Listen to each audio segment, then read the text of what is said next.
Do you feel heartbroken because you're living a life that isn't yours and you just can't seem to be yourself?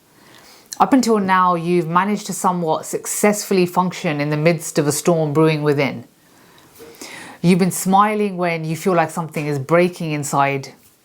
The screams of wanting to break free have been suppressed. You've been running from the pain of living somebody else's life and going along with it as though this is the only reality available to you. You've been medicating with falseness and posturing. Perhaps you've even convinced yourself that somehow everything will just be alright. But no matter how much you run, hide, distract, scream in silence, that feeling of being trapped within yourself just doesn't seem to go away.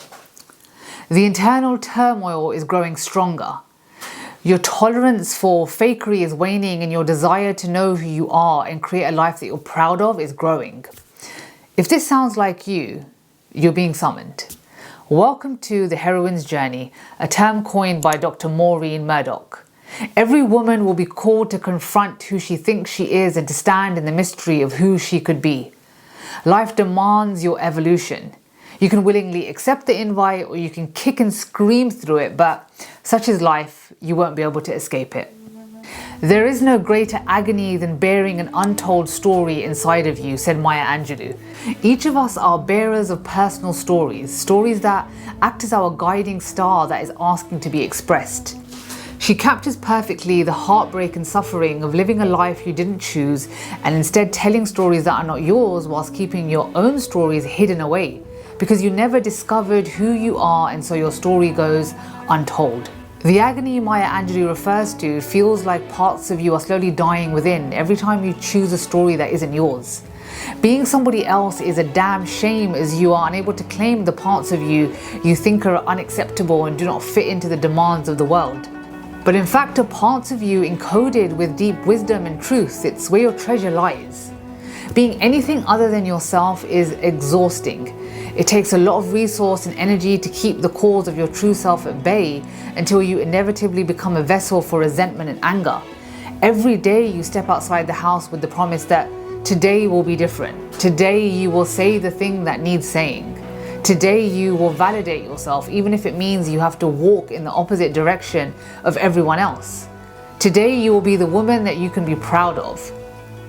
But you default to who you have always been before you can course correct, pleasing the expectations of the world around you so you can be accepted on its terms and avoid abandonment, as that would be a terrible thing.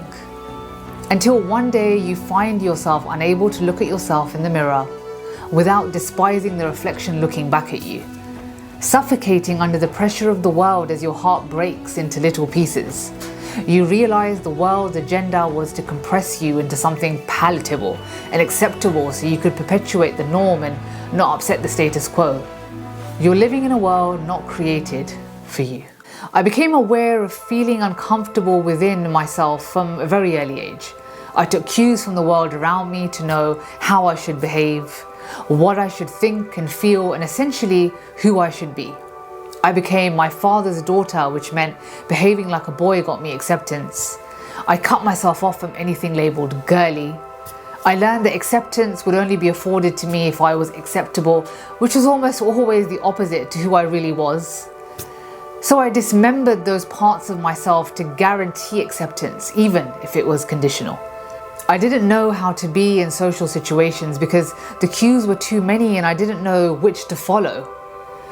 I was constantly trying to escape myself because hair felt offensive and oppressive. Not because I didn't like myself, but because I wasn't being myself. Whilst I was busy being somebody else, unfamiliar to me, I was always aware of feeling displaced within myself. I felt unsafe in the space I should have felt most safe in, myself. I ended up a mess of a human with wires crossed and my brain frozen in the past. But I knew how to smile through it as I stood on the edge of the earth considering whether to jump or not. Days were compressing into weeks, compressing into months, compressing into years. They told me this would pass, they lied. They told me things would get better, they lied. Time passes, but things do not magically get better. In fact, my reality felt like it had solidified and my personality was one big reaction to it. Time had ticked, space had shrunk, possibility ceased to exist. You've been living a life that isn't yours and nobody is coming to save you. This was my realization as I battled the real me within that begged, pleaded and groveled for me to come out of the shadows.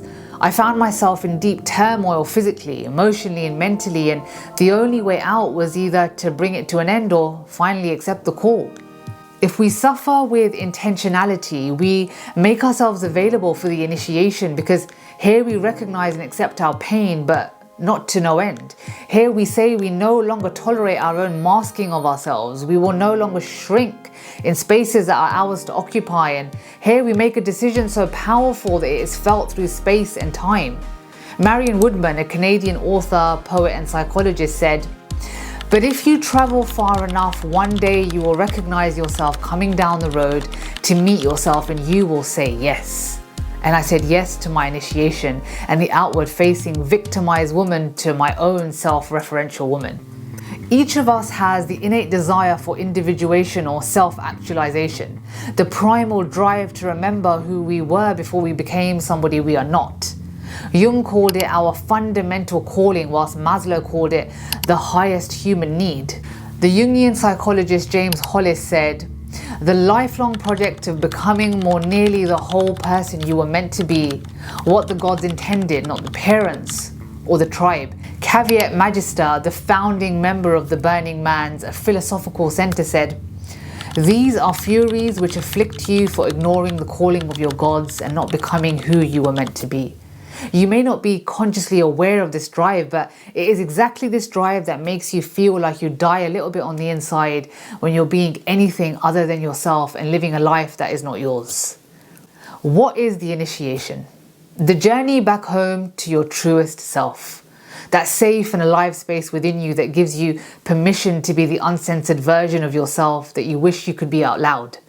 You may not know it, but you are seeking yourself. The self that got lost in the noise of the world. Everything in your being is oriented towards the fulfillment of this goal. And oftentimes you are initiated when descending into the underworld of your suffering. Sometimes this is what it takes to awaken. Sylvia Brinton Pereira in Descent to the Goddess said, "We make descents or introversions in the service of life to scoop up more of what has been held unconscious by the self in the underworld until we are strong enough for the journey. These deepest descents lead to radical reorganization and transformation of the conscious personality, but like the shaman's journey, they are fraught with real peril. All descents provide entry into different levels of consciousness and can enhance life creatively. All of them imply suffering, but they all serve as initiation. Every woman seeks to break through boundaries that have told her who she should be. She seeks authentic selfhood and the expression of it, as she knows only through its expression will she find her true self. When in the underworld of her suffering, she hears the call. She is being summoned by distant echoes of truths that can no longer be ignored. So you have a choice to make. Are you ready to emerge from the underworld and begin the walk back home? We are fragmented, trying to keep ourselves intact as we go about picking and choosing what parts of ourselves are acceptable and what parts need hiding. The initiation asks that you enter the cave where all that you think is monstrous about you lives, and to finally confront your monsters. Your monsters are hungry for your attention and they hold the key to bringing you back to yourself. Integrating the parts you abandoned because you were so utterly and deeply shamed by them. David Hawkins, a psychiatrist and spiritual teacher, said, "The emotion of shame sits at the bottom of the scale of emotions as its frequency is all-consuming." And I say, a woman that cannot be shamed is free. Just consider all the emotions you have abandoned and what the integration process can do for your life. As you become a more whole you see yourself through a new lens. Marion Woodman said, "A life truly lived constantly burns away veils of illusion, burns away what is no longer relevant, gradually reveals our essence until at last we are strong enough to stand in our naked truth." Something that I did a lot and still do is to externalize my monsters. Each of us has a personal mythology where our monsters dwell. Accessing our personal mythology can oftentimes be wrought with fear and confusion. And so I found externalizing your monsters helps to remove their abstract nature as they lurk in the dark. Spend time with what this monster feels like. What aspects of it make you feel uncomfortable and want to run away? Think about what you think about it and feel about it. This act of separating yourself from the monster makes the confrontation more palatable until you've created an archetype that carries for you what you have struggled to carry. And here begins the journey of integration. If you're able to face your monsters and integrate shame, you cannot be shamed. If you can integrate guilt, you cannot be guilted. And if you can integrate fear, you cannot be made to feel scared. This is when you are ready to reclaim your power. As you integrate those parts of you that you once abandoned and you become more whole, you begin moving from external oriented to hearing your own voice and validating your own will. The space you freed up can now carry the truth of your own voice and navigate you back towards your guiding star. Become intentional about listening to the nudges of your inner voice.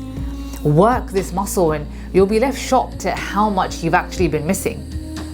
So what can you hear? Finding inner authority. A key step in navigating back to yourself is to finally admit what you truly want and who you want to be. Not because you want to escape yourself, but because you want to be yourself. And what a gift it is to be able to hear the truth of what you would love and to walk in that direction. Having gone through the journey, abandoning yourself is no longer an option. You know what it has taken to enter the cave and to face and integrate the monsters. I spoke about the Vision Quest in my previous video, which you can refer to, but in short, the Vision Quest is an opportunity for you to finally stop and to pay attention to what you would love to create and who you would love to be, independent of circumstance. Are you ready to accept the call to start your heroine's journey in 2026?